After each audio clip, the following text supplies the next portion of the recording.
हाँ वो 2 मार्क्स के भी हाँ, अब एक देखो क्वेश्चन में क्या है, a firm SMC schedule is shown in the following table, TFC is 100. Now we need to find out. अब जैसा क्वेश्चन है as it is will write down. ठीक है, 0 1 2 3 4 5 6 as it is will write off. And then SMC है तो SMC will write of कि कुछ नहीं है, 500 300 200 300 500 and 800. Okay, now it has already given TFC 100, so TFC will write off 100 100. TFC का मतलब क्या, whatever be the quantity output you produce, the fixed cost will remain fixed only. Example rent, तुम्हें चाहे 1000 quantity produce करो चाहे 100 quantity produce करो, rent you have to give fixed only. Likewise अब हमें क्या क्या चीजें what and all we need to find out करके क्वेश्चन में है. इसका क्वेश्चन क्या है, हाँ, अब क्वेश्चन में क्या क्या है, we need to find TVC, TC, AVC, SAC. हो गया. So now for everything we have formula. TVC, अब हमें पहले टीसी फाइंड आउट करना, तो टीसी का फॉर्मूला है TVC plus TFC is equals to TC. This is the formula for calculating TC. तो अब हमें क्या करेंगे, पहले वेरिएबल कॉस्ट फाइंड आउट करना. वेरिएबल कॉस्ट फाइंड आउट करने we should know TFC and TC, then only will be able to know TFC. तो हमें क्या करती, इससे एज इट इज ऐड कर लेती. कुमुलेटिव फ्रीक्वेंसी में कैसा ऐड करती वैसा ऐड कर लेती. 0 है तो 0, 0 plus 500 500, 500 plus 300 800, 800 plus 200 1000, 1000 plus 300 1300, 1300 plus 500 1800, 1800 plus 800 2600. अब टीएफसी प्लस टीवीसी को तुम्हें ऐड करेंगे, then will get TC. So let's add 100 plus 0 100, 100 plus 500 600, 100 plus 800 700, 900, 100 plus 1000 1100, 100 plus 1300 1400, 100 plus 1800 1900, 100 plus 2600 2700. हो गया. Now we need to find out AVC. What is the formula for calculating AVC is TVC divided by output, then we'll get AVC. Now we'll keep a hand on TVC and another on the output. 0 divided by 0, 0. 500 divided by 1, 500. 800 divided by 2, 400.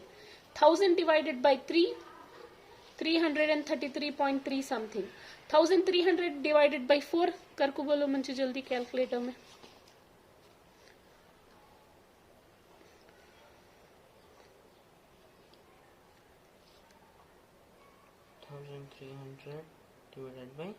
1300 divided by 4, 325. 325. 1800 divided by 5, 360. 360. 2600 divided by 6, 433.333. Okay. अब SSC का formula क्या, TC divided by output will get short run average cost. So now again what we need to do, output and TC. 100 divided by 0, 0 only. 600 divided by 1, 600. 900 divided by 2, 450. 1100 divided by 3,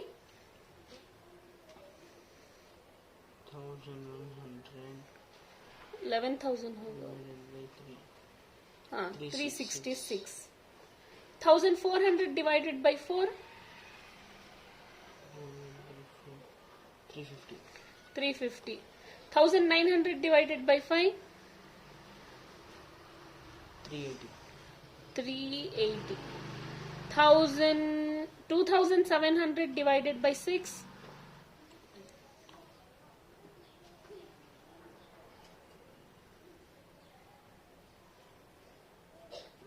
450. 450. That is it.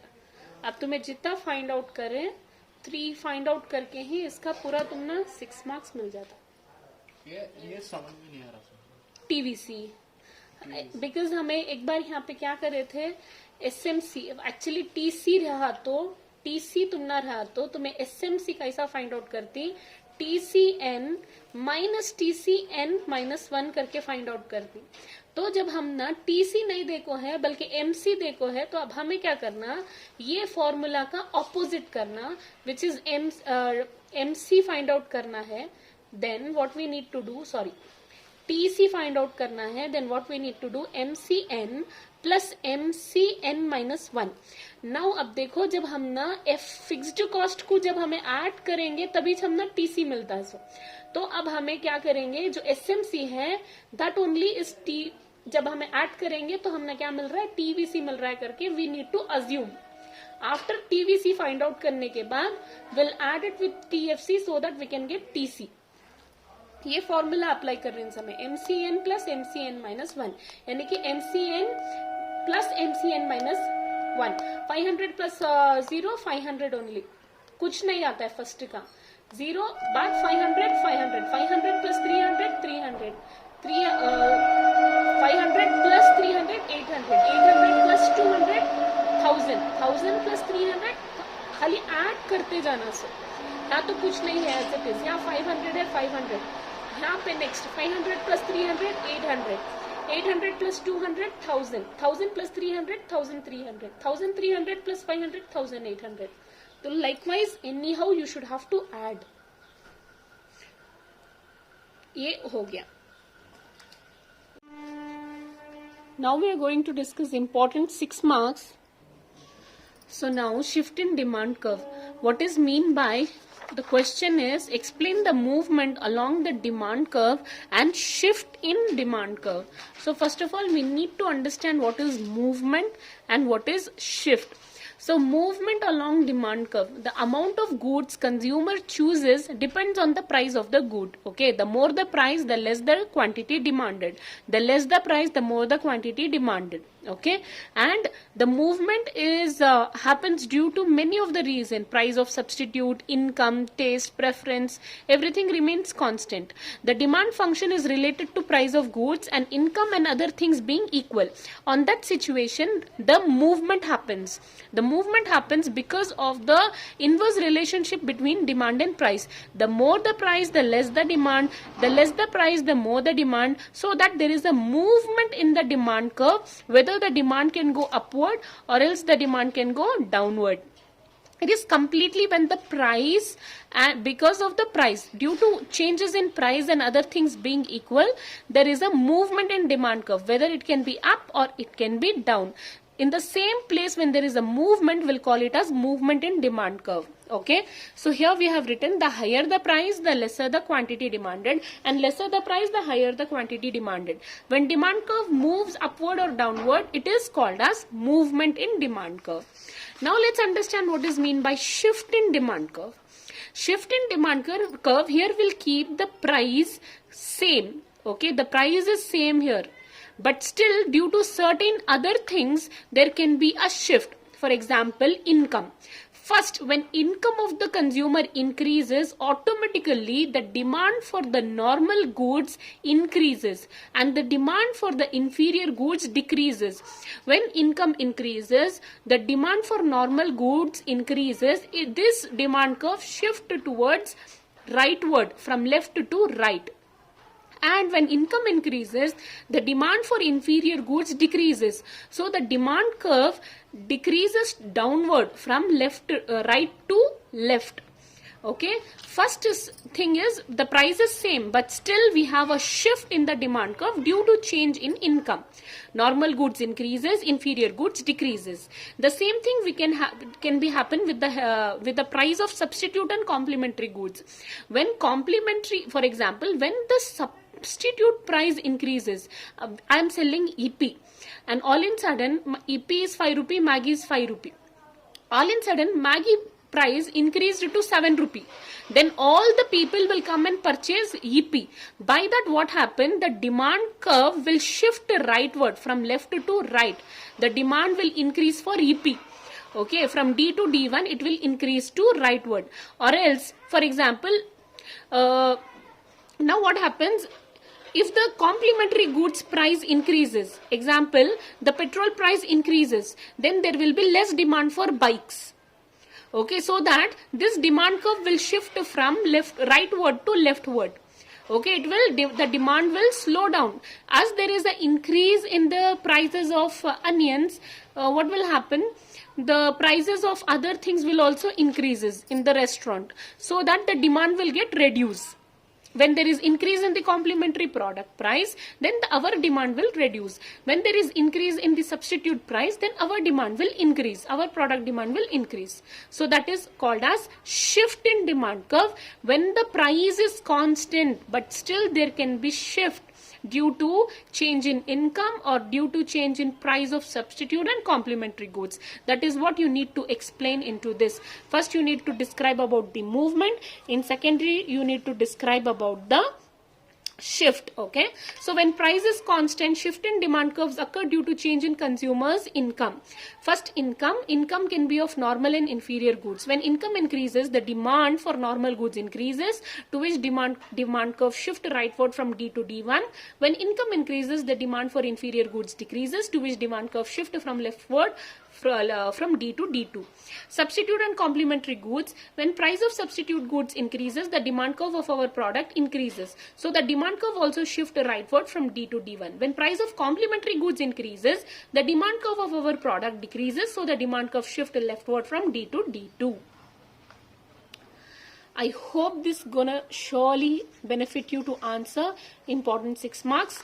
Now let's get to the another important 6 marks question, which is describe about the various short run cost.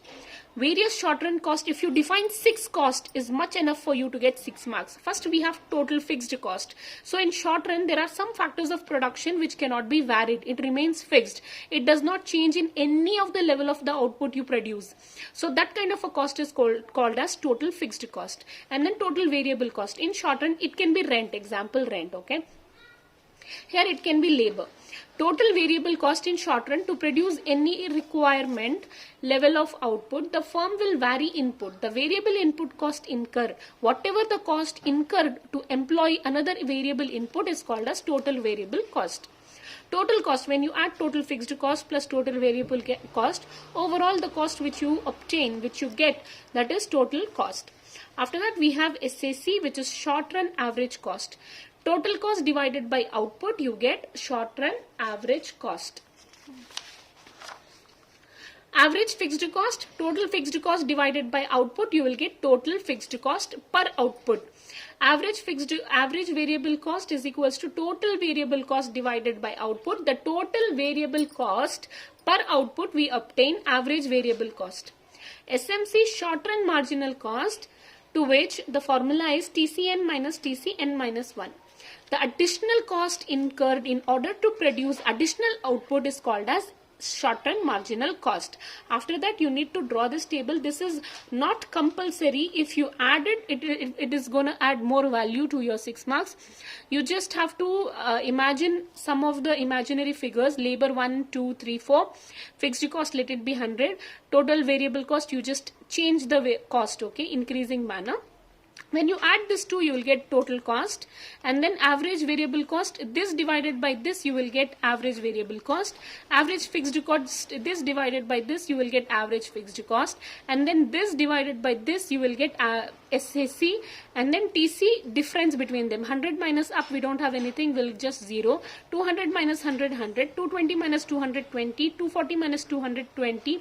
So this is the additional cost incurred in order to produce additional output. So if you want to go through with this table, you can go through, or else you can ignore it, okay, but still it will add more value for your 6 marks. If you write this 6 points also, you will get 6 marks easily. Now let's move on to the another question, which is explain short run supply curve.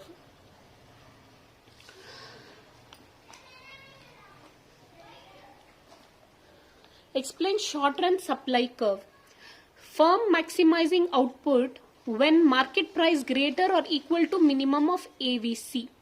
So the firm will maximize output level, see, the more the output, the more the supply. Okay, so in a market price, when market price is greater to minimum of average variable cost, then the firm will maximize output in order to supply more.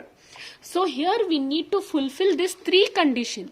First, price should be equal to marginal cost. Marginal cost must be non-decreasing, and price must be greater or equal to minimum of AVC. Then only the firm will produce maximum output, so that the supply can also be maximum. So that you can see, this is our SMC curve. This is AVC curve, SAC curve. So where SMC curve is intersecting to the market price, that is our maximizing output. This is our output and this is our price. Okay. Now whatever the rising part of SMC is, that is our supply curve. Okay. So as we can see that these three conditions are being fulfilled here by price 1. Okay.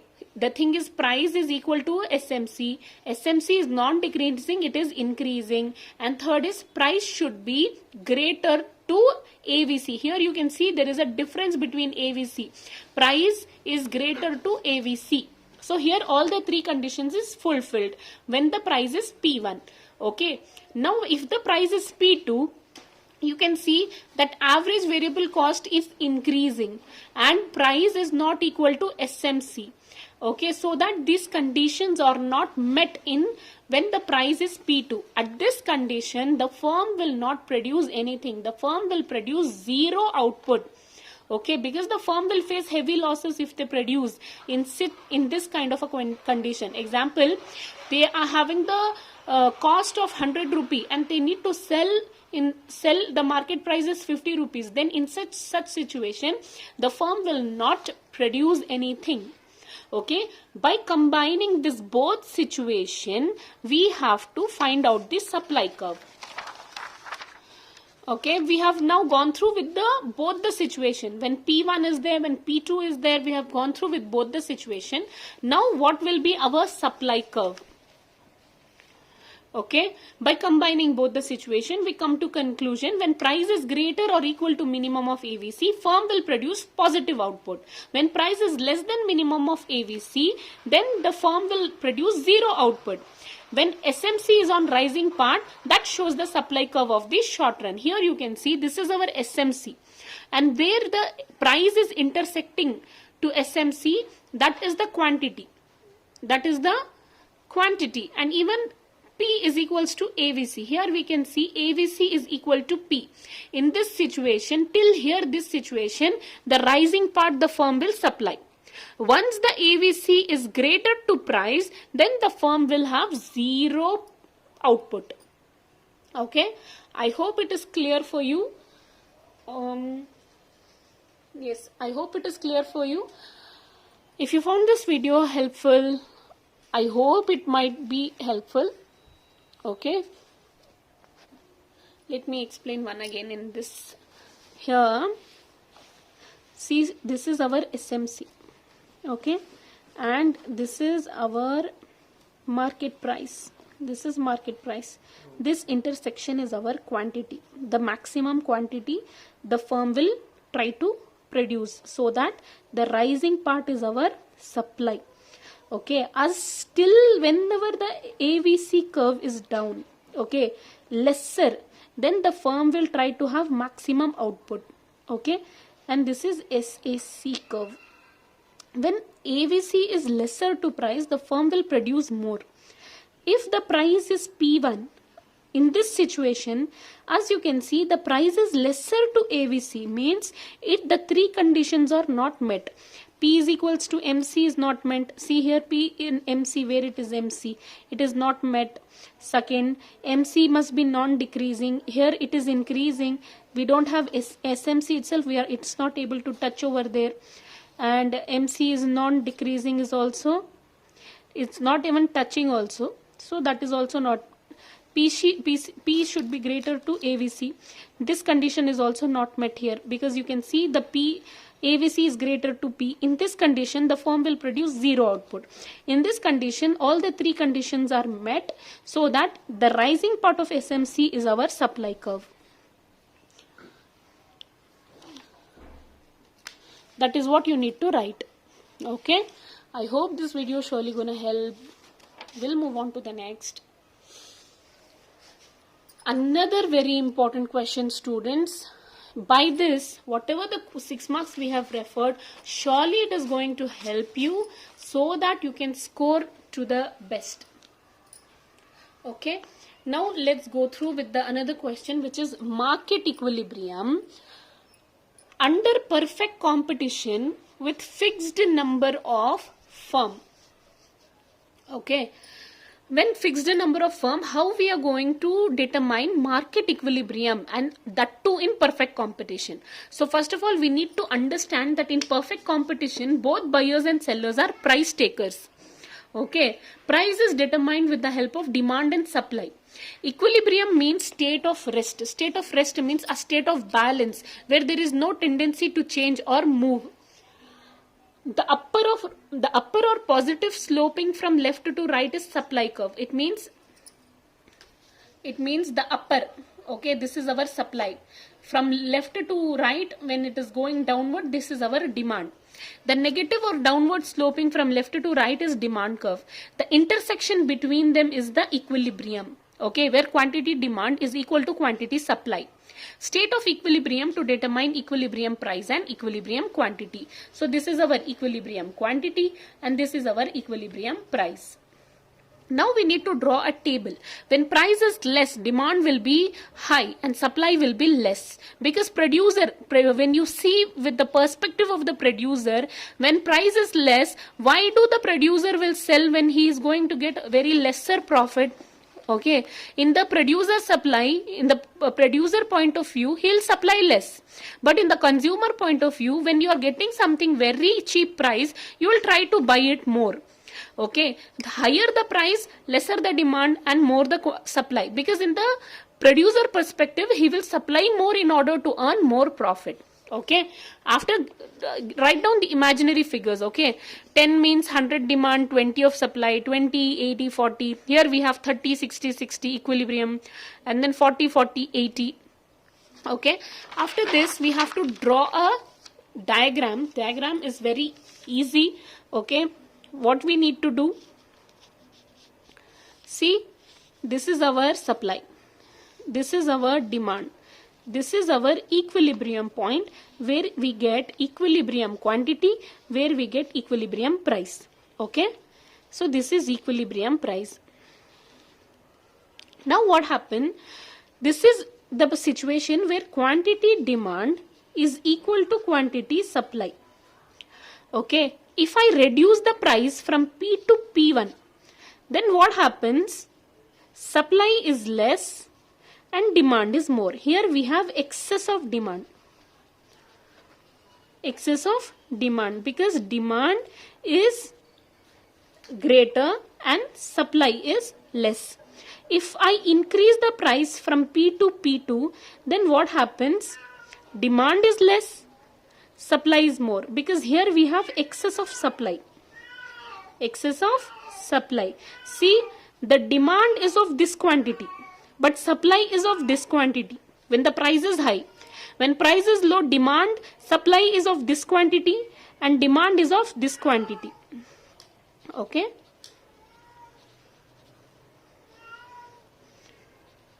Okay. That is what. Now, how do we find market equilibrium under perfect competition? Invisible hand operates. According to the theory of Adam Smith, the invisible hand operates and anyhow we come to the equilibrium point. When a price is high, then what happens? There is excess of supply. So producer has to sell it at any cost because the excess of supply, the excess output has to be stored in warehouses. So it is a kind of a headache to the producer or the supplier. So he has to sell it in order to remove those excess of supply, so that he will try to reduce the price in order to sell those excess of supply, excess of quantity. Okay. Now when price is less and there is more excess of demand, the buyers will compete with each other in order to purchase that good. So on this situation, because of excess demand and less of supply, the producer will automatically increase the price so that it will again shift to the place where equilibrium will prevail, where quantity demanded will be equal to quantity supply. Okay, so the conclusion is that the invisible hand will operate to bring it back to the equilibrium. Okay, so that is what you need to write. OX measure quantity, OY measure the price. At QP, the QD is equal to QS, at which the given quantity is also determined. The price increases from P to P1, leads to excess supply and lower demand, and demand will be M1 and supply will be M2.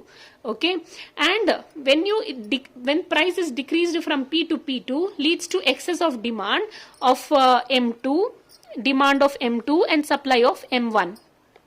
Okay, which leads to excess of demand.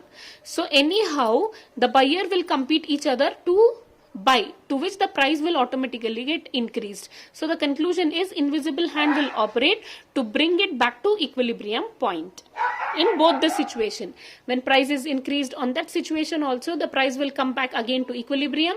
When price is lesser on that situation also, the price will again come back to equilibrium. Okay, so that is what you need to understand. The more you have understood, that much if you write is also you will be able to get good marks. The more important is diagram. For diagram you will get 2 marks.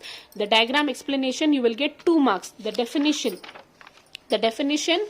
the table 1 mark, and the definition that in perfect competition both buyers and sellers are price takers, and we need to determine the equilibrium with the help of the following. And if you give the definition for equilibrium, you will easily get 2 marks.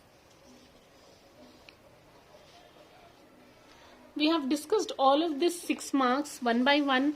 Okay, you can go through with the previous videos. We have discussed all of this 6 marks, and even I will share the PDF also in the community section where you can check the economic post, and there you will get all kind of PDF related to economics. And now we are going to discuss about short run equilibrium of the monopolist with the case of zero cost. Now students, short run equilibrium of a monopoly firm with the help of a simple case of zero cost of production, zero cost.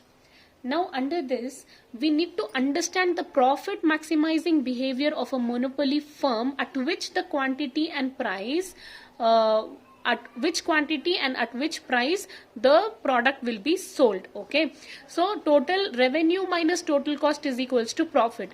When the total cost is 0, then the profit will be equal to total revenue. Okay, maximum total revenue leads to maximum profit. Now this will understand with the help of a diagram.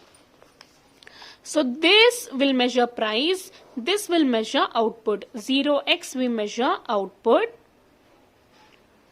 0 origin to y we measure price or profit. Okay, now this is our total revenue.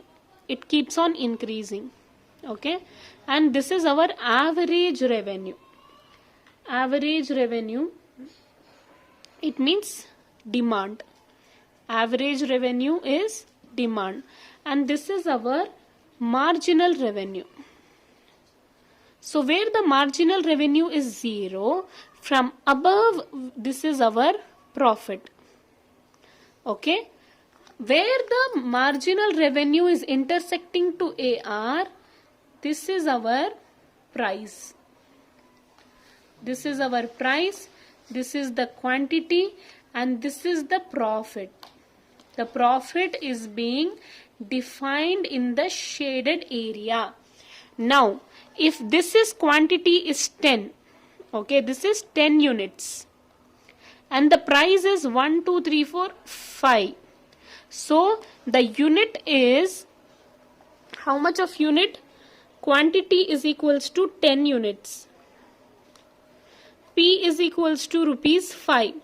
So, total revenue, TR is equals to P into Q.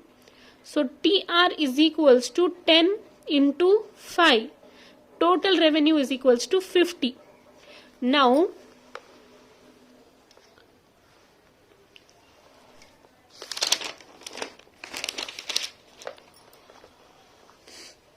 total revenue is equals to 50. Total cost is equals to 0. then profit is equals to total 50. The more the total revenue, the more the profit. So that is what you need to write. Okay, the explanation of the diagram you need to give that when TC is 0, profit is maximum when TR is maximum. Where MR is 0, okay, MR is 0, from there to the total revenue is the profit. Okay. If you write this much also, okay, diagram is more important, and this diagram explanation you have to write it here. Okay, OX we measure output, OY we measure profit or price. The increasing curve is TR. Okay, AR is equals to demand, where price AR, okay, where MR is 0, to the vertical line to TR is the length of profit.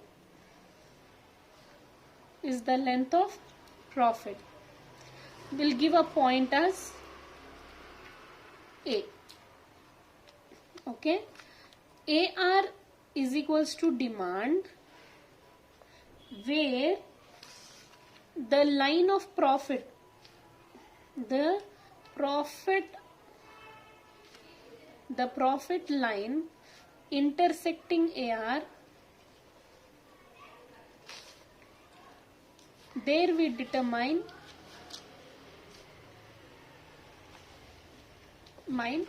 price. The profit is determined in the shaded area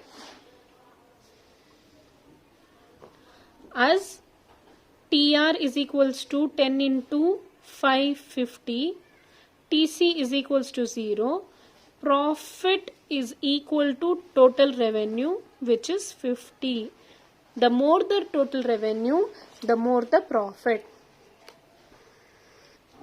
After this, we have MR and MC schedule. It is there in my playlist. You can go through in the channel playlist and you can go through with the sum. Okay. Now we'll be discussing. It is also very important, students. Please go through once to that video. In the playlist, you will get it easily.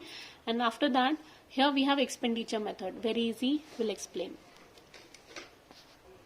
So as per the question, we'll write down that here we have got the question. See, the market demand curve for a commodity and total cost for a monopoly producing the commodity is given by the schedule below. Use the information to calculate MR and MC schedule, quantity for which MR and MC are equal, quantity equilibrium output in equilibrium price, total revenue, total cost and total profit in equilibrium. So these all we need to find. So let's get started. So as it is quantity, we'll write off 0, 1. Now we have written the question as it is. Quantity we have written, price we have written, and total cost we have written directly here. Okay. Now the question is given. Now we need to find MTR, MR and MC in order to understand MR and MC schedule. Okay, so how we will calculate TR? TR formula is P into Q. So we have P into Q. So 0 into 52, 0. 1 into 44, 44. 37 into 2, 90. 93. Sorry, 90. 74. Okay, and then 93, 31 into 3, 93, 26 into 4, 104. Likewise, we have to multiply this and this. Okay, now we need to find MR. MR is the difference between TRN minus TRN minus 1. 0 up, we don't have anything. 44 minus 0, 44. 74 minus 44, it's 30. It's 19, 11, 6, 4 minus 2 minus 8. MC. TCN minus TCN minus 1. Okay, now what we'll do, TC 10, 10 minus 0, we don't have anything as it is. 60 minus 10, 50. 90 minus 60, 90 minus 60, 90 minus 60, 70, 80, 90. 70, 30. Okay, now likewise we have to 100 minus 10, and then 2, and then 3, and then 4, and then 115 minus 9, 10, 11, 12, 13, 14, 15, 10. Likewise, now we have found out. Now here we need to see where MR and MC is equal. Where MR and MC is equal is here. MR and MC is equal is here. MR and MC, so you need to write MR in first answer. MR and MC schedules is in the quantity of 6. Second one, equilibrium quantity of output and equilibrium price of commodity is, so here equilibrium price, quantity of output is 6, so that equilibrium price of commodity is 19 is the answer. Third one, total revenue is what? Total revenue, TR is equals to 114 and TC is equals to 109. The profit is 5. So the profit is 5 in the state of equilibrium. That much you need to write. By this you will get easily 6 marks. So here, final expenditure each firm makes, not for the intermediate purposes. Okay, we are not going to take intermediate expenditure, only we are going to take final expenditure. I is equals to firm here. Okay, firm expenditure. I is equals to one firm. Okay, I is equals to one firm expenditure. So how first we'll take CI is equals to consumption expenditure.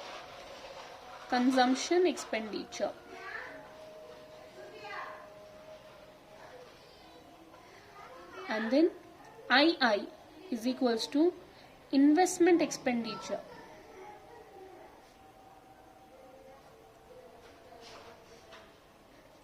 GI is equals to government expenditure.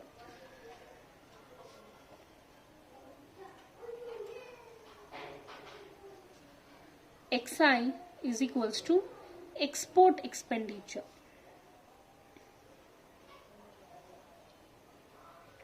CI plus II plus GI plus XI. Now we have to take the total sum of firms expenditure. Now one firm, all these expenditure we took. Like this we have to take all the number of firms expenditure, so that we are going to take sigma n. I is equal to 1. This is overall firms expenditure. So is equals to total sum of final consumption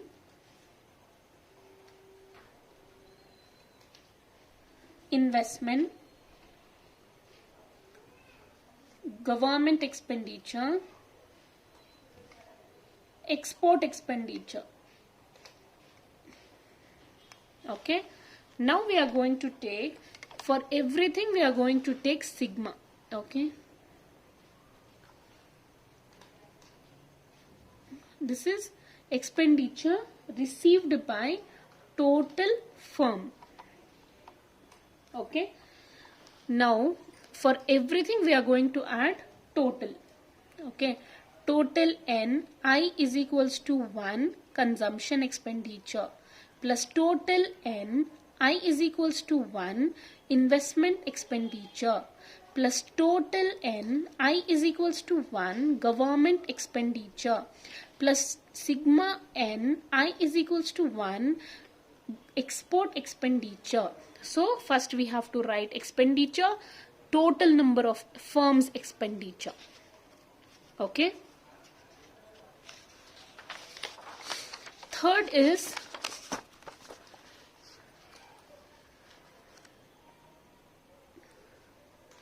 deducting import from all expenditure.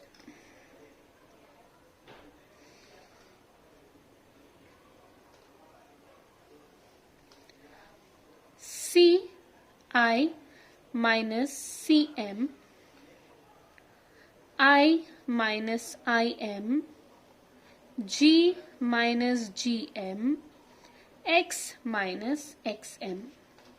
So that we are going to remove all the imports from all the expenditures.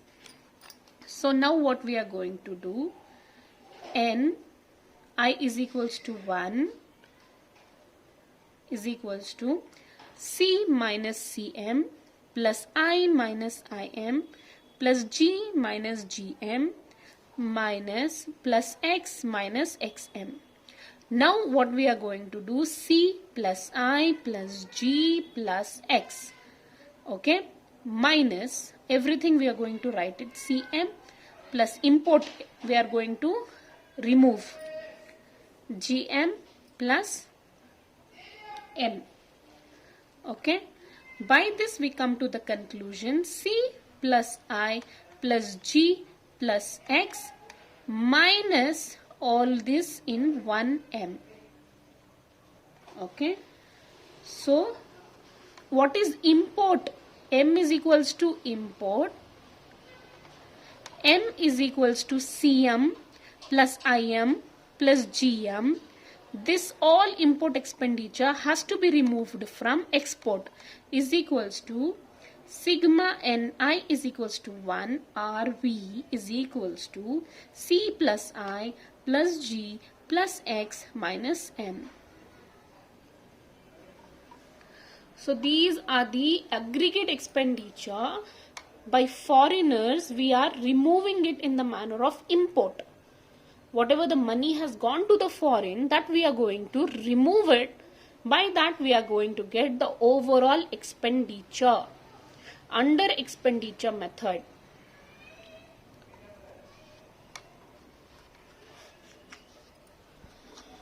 This formula is very important. Okay, first method is all the expenditure, total sum of all the expenditure, so that we are going to add only sigma. Third is you are going to remove all the import. In that you are going to make equation of all the consumption expenditure minus consumption import expenditure plus investment expenditure minus investment import expenditure plus government expenditure minus government. Why we are removing import expenditure is because money does not come to our country when you import. Money outflows from the country when you import. Money goes out of the country, so that we cannot take that in our country's account. So that we have to remove all the import. So that is, we come to the final conclusion. We are going to take only the net consumption expenditure of our country, net investment expenditure of our country, net government expenditure of our country, plus export, by which money has come to our country, minus import, to which all the money which has gone out from our country, that we are going to minus in order to determine the consumption, the overall expenditure, calculating GDP under expenditure method. This formula is very important. Okay. So another question, limitation of GDP as an index of welfare of a country. So first we'll go through with the distribution of GDP. Increase in national income does not mean increase of every individual. There can lead to a lot of inequality. There can lead to unequal distribution of income and wealth, and does not promise welfare of the country, welfare of the society. So it is the limitation of a GDP that it does not define the welfare of a country. Second is non-monetary exchange. GDP does not calculate non-monetary transactions like charity and all. So it does not show the real account.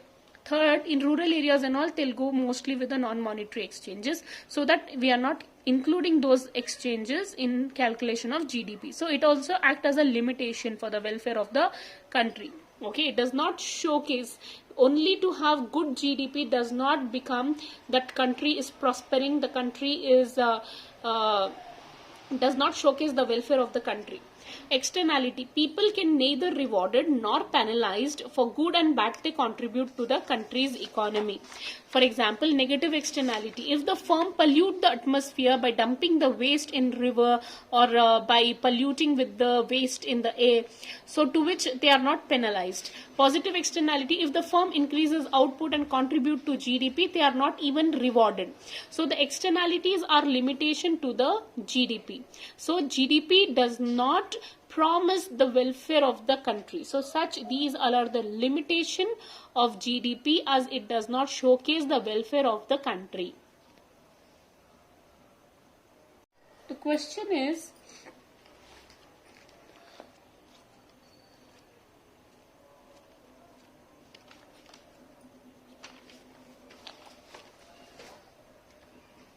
QD is equals to 200 minus P and QS is equals to 120 plus P. Now we need to find equilibrium price, we need to find equilibrium quantity of demand and supply, and we need to find when the price is lesser, then what we'll do. When the price is greater to the equilibrium, then what we'll do. So first what we'll do, 200 minus P and 120 plus P is equals to 2P is equals to 80. P is equals to 80 divided by 2, P is equals to 40. So equilibrium price is 40, because 200 minus 40 is equals to 160 and 120 plus 40 is equals to 160, QS. So this is first answer, this is second answer. Equilibrium quantity and supply is equals to 160. Now we need to write what if equilibrium price 40, if price is greater to equilibrium price, example 42, then quantity demand is equals to 200 minus 42 is equals to, and 120 plus 42 is equals to 162 is quantity demand, and 200 minus 42 is 8, 9 minus 4, 158. It means quantity demand will be less to quantity supply. Okay. Now in C, when price is lesser to equilibrium price, then what we need to do, for example, 40 instead of 38. Okay. 200 minus 38, and this is QD. QS is equals to 120 plus 38 is equals to 158 is the QS, and 200 minus 38 means, what is 38? 2971. 172 is QD. It means QD will be greater to QS. So that is what you need to write. Okay. Find equilibrium price. This is the first answer, equilibrium price. Equilibrium quantity, this is the second answer. Okay. This is the third answer. This is the third answer. Sorry, C1, and this is D1. That's it. By doing this, easily you will get 6 marks. So this can be even explained in this manner also. This is equilibrium price, which is 40. If you increase the price, this will lead, demand will be lesser to demand supply.